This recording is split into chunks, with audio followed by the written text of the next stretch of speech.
Desarrollo del sistema urinario.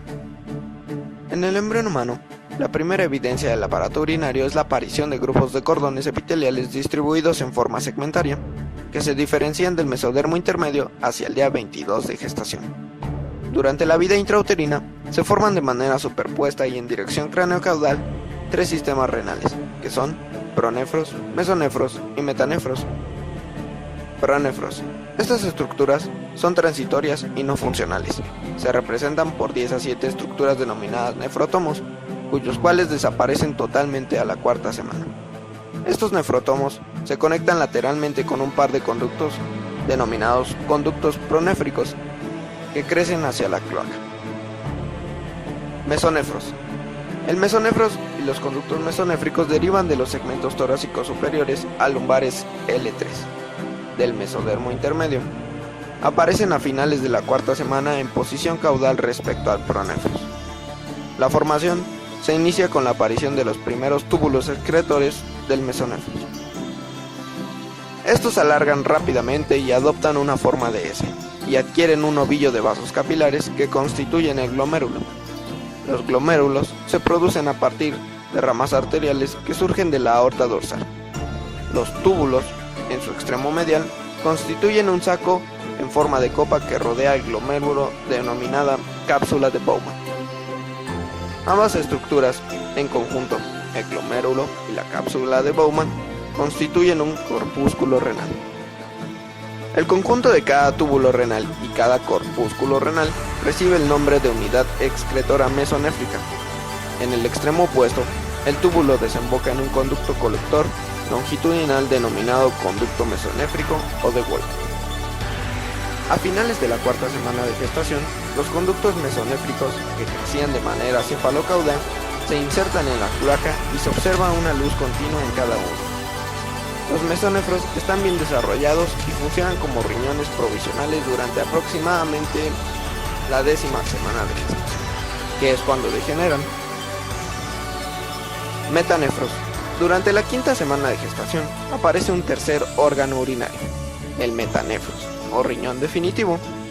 Este se forma gracias a la inducción que las yemas ureterales o divertículos metanéfricos ejercen sobre el mesodermo intermedio de la región sacra, y brotan como invaginaciones epiteliales cerca de la zona de unión de los conductos mesonéfricos con la cloaca, hacia el 28º día de gestación. Estas yemas ureterales crecen hacia la porción posterior del mesodermo intermedio. Las células mesenquimales de dicho mesodermo se condensan alrededor de los divertículos metanéfricos para formar un blastema metanefrogénico de cada lado. La base morfológica para el desarrollo del riñón metanéfrico es el alargamiento y ramificación de la yema ureteral primitiva. El crecimiento de esta yema ureteral a partir del conducto mesonéfrico de Wolff se da en respuesta a la secreción de GDNF, o por sus siglas, factor neurotrópico derivado de células gliales, por parte del mesénquima indiferenciado del blastema metanefrogénico. Esta señal inductora se asocia al receptor C-RET, que se localiza en las membranas plasmáticas de las células epiteliales de la yema ureteral temprana. La síntesis de GDNF, o factor neurotrópico derivado de células gliales, está regulada por el gen WT-1. Posteriormente, y en respuesta a la señal inductora de GDNF por parte del blastema metanéfrico, en las puntas de las yemas ureterales se expresa WNT-11 y BMP-7, lo cual resulta relevante para una respuesta de ramificación por parte de las yemas. También, en respuesta a la inducción de la yema ureteral por el blastema metanefrogénico, las células epiteliales de la yema producen BMP-7, FGF-2 y factor inhibidor de leucemia, los cuales van a inducir al mesénquima metanéfrico circundante para que integre los precursores epiteliales de los túbulos renales. La formación de dichos túbulos exige la presencia de WNT-4, que es producida por el propio blastema. Así, la formación de distintas estructuras funcionales en el metanefros implica 3 linajes celulares mesodérmicos. Las células epiteliales derivadas de la yema ureteral, de las cuales se derivan en el riñón adulto, uréter, pelvis renal, cálices mayores, cálices menores y conductos colectores.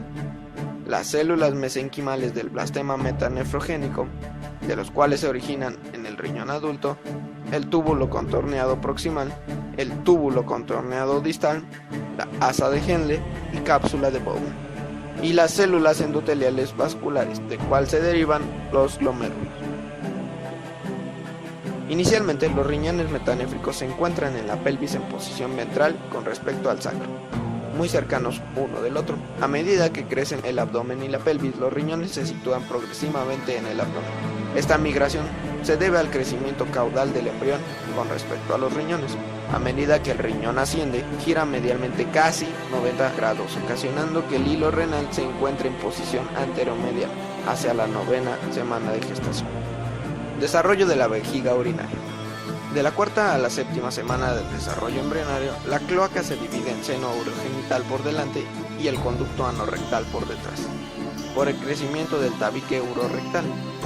En el seno urogenital se pueden distinguir 3 porciones. Una porción vesical craneal, que constituirá la mayor parte de la vejiga y se continúa con el alantoides. Una porción pélvica media, que se convierte en la porción prostática de la uretra en varones y de toda la uretra en las mujeres. Y una porción fálica que crece hacia el tubérculo genital. La vejiga se desarrolla fundamentalmente a partir de la porción vesical del seno urogenital y del endodermo de esta misma región se formará el epitelio de la vejiga. El resto de las capas de su pared se forman a partir del mesénquima esplácnico adyacente. Inicialmente, la vejiga se continúa con el alantoides, una estructura vestigial que enseguida se constriñe y se convierte en un cordón fibroso grueso, el uraco. En el adulto, este recibe el nombre de ligamento umbilical medio. A medida que la vejiga crece, se incorporan a su pared dorsal las porciones distales de los conductos. Estos conductos participan en la formación del tejido conjuntivo del trígono de la vejiga o vesical. Debido en parte a la tracción ejercida por los riñones durante su ascenso, los orificios de los uréteres se mueven superolateralmente y los uréteres entran en sentido oblicuo a través de las malformaciones congénitas del aparato urinario. Las malformaciones del aparato urinario son frecuentes entre el 3 y el 4% de todos los nacidos vivos. Muchas de ellas son asintomáticas y otras se manifiestan solo en fases tardías de la vida. Agenesia renal. La agenesia renal es la ausencia uni o bilateral de cualquier traza de tejido renal. La agenesia renal unilateral se ve más o menos en el 0.1% de los adultos, mientras que la bilateral afecta a uno de cada 3.000 o 4.000 recién nacidos. Es posible que existan uréteres. Esta malformación se suele atribuir a falta de una interacción inductora defectuosa entre la yema ureteral y el mesénquima metanefrogénico. Al menos la mitad de las agenesias renales del ser humano han sido atribuidas a mutaciones de RET o de GDNF, actores de la inducción temprana de la yema ureteral. Los enfermos con agenesia renal unilateral suelen mostrarse asintomáticos, pero el riñón único generalmente sufre hipertrofia compensadora para mantener una masa funcional normal de tejido renal. Los lactantes nacidos con agenesia renal bilateral suelen morir a los pocos días del parto. Dada la ausencia de diuresis, estos niños suelen mostrar una reducción del volumen del líquido amniótico durante el embarazo, o lo que conocemos como oligohidramnios. Los lactantes con agenesia renal bilateral se caracterizan por demostrar la cara de Potter, que consiste en la presencia de nariz aplanada, amplio espacio interpupilar, barbilla retrognática, dedos afilados y orejas grandes y de implantación baja. La cara de Potter se considera una alteración secundaria debido a la presión mecánica que ejerce el útero sobre la cara del feto, en ausencia de la amortiguación mecánica normal ejercida por el líquido amniótico. Hipoplasia renal. Un cuadro intermedio entre la agenesia renal y el riñón normal es la hipoplasia renal, en el que un riñón, o más raramente los dos riñones, son notablemente más pequeños de lo normal, aunque conservan cierto grado de capacidad funcional. Aunque no se ha identificado una causa específica de hipoplasia renal, algunos casos pueden deberse a deficiencias en los factores de crecimiento o sus receptores, que están activos durante las fases críticas tardías de la metanefrogénesis. Igual que en la agenesia renal, el riñón normal asociado a un riñón hipoplásico suele sufrir una hipertrofia compensadora. Duplicaciones renales. Las duplicaciones renales abarcan desde una duplicación sencilla de la pelvis renal hasta un riñón supernumerario, separado por completo. Igual que los riñones hipoplásicos, las duplicaciones renales pueden ser asintomáticas, aunque es posible que la incidencia de infecciones renales sea mayor.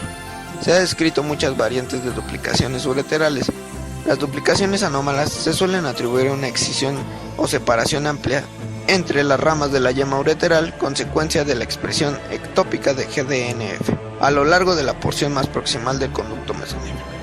Alteraciones de la migración y rotación renal. El trastorno más frecuente de la migración renal deja el riñón localizado en la cavidad pélvica. Esta alteración se suele asociar a una malrotación, de forma que el hilio del riñón pélvico se orienta hacia la superficie anterior en lugar de hacia la línea media.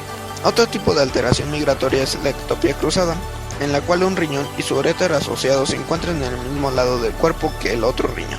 En este trastorno se puede producir una fusión entre el riñón ectópico y el normal. En el riñón en herradura, anomalía que afecta a uno de cada 400 individuos, los riñones están típicamente fusionados en su polo inferior. Este tipo de riñones no pueden migrar fuera de la cavidad pélvica porque la arteria mesentérica inferior, que se origina en la aorta, los bloquea. En la mayoría de los casos los riñones en herradura son asintomáticos, pero en ocasiones producen dolor u obstrucción ureteral. Este cuadro se puede asociar a alteraciones de otros órganos internos. Los riñones pélvicos sufren una mayor incidencia de infecciones y de obstrucciones ureterales. Alteraciones de las arterias renales. Son frecuentes las duplicaciones o la existencia de ramas extrarrenales grandes de la arteria renal en lugar de una arteria renal única originada a cada lado de la aorta. En ocasiones no se produce la consolidación del principal aporte arterial externo al riñón a causa de la apropiación de ramas arteriales segmentarias del mesonefros por parte del metanefros. Enfermedad del riñón poliquístico. La enfermedad del riñón poliquístico congénito ocurre en algo más de 1 por cada 800 nacidos vivos y se manifiesta por la presencia de quistes de distintos tamaños en el parénquima renal. La forma más frecuente autosómica dominante es debido a las mutaciones de PKD1 y PKD2 que producen las proteínas poliquistina 1 y poliquistina 2. Estas proteínas, que son receptores de membrana, se relacionan con varios procesos celulares como la proliferación, la polaridad y la diferenciación. Los afectados exhiben patrones fetales persistentes en la localización de estas proteínas, junto con receptores para el factor de crecimiento epidérmico y para sodio y potasio ATPasa, que se producen en los brotes de las vesículas esféricas en varias localizaciones a lo largo de la nefrona. Estas vesículas se alargan y pueden alcanzar diámetros superiores a los 10 centímetros. Quistes en otros órganos, sobre todo en el hígado y el páncreas, se asocian frecuentemente con riñones poliquísticos. Orificios ureterales ectópicos. Los uréteres pueden desembocar en distintas localizaciones ectópicas a causa de la continua salida de orina por ellos. Estos lugares son sintomáticos y el diagnóstico resulta sencillo. Su embriogénesis se suele atribuir a un origen ectópico de las yemas ureterales en el embrión precoz. Quistes, senos y fístulas del uraco. Si una parte de la luz del alantoides no se oblitera, se pueden producir quistes, fístulas o senos del uraco. En las fístulas del uraco se produce una salida de orina por el ombligo. Los senos o quistes de uraco pueden aumentar de tamaño en etapas posteriores de la vida sin ser aparentes en los lactantes. Extrofia vesical. La extrofia vesical es una malformación grave en la que la vejiga urinaria protruye de la pared abdominal. Más que un defecto primario del aparato urinario, se suele atribuir a una insuficiencia del tejido mesodérmico de la pared abdominal ventral. Aunque esta pared se puede cerrar al principio con ectodermo, en ausencia de mesodermo se rompe y se produce la subsiguiente degeneración de la pared vesical anterior. En los varones, la extrofia vesical suele afectar al pene, produciendo un trastorno denominado epispadias, una reducción en la expresión de las señales SHH en el epitelio pericloacal puede contribuir a una deficiencia de tejido en la vejiga y en los genitales externos. De acuerdo con las diferentes hipótesis, dilataciones aneurismáticas de la aorta dorsal impiden la formación de los tejidos a lo largo de la línea media ventral, manteniendo sin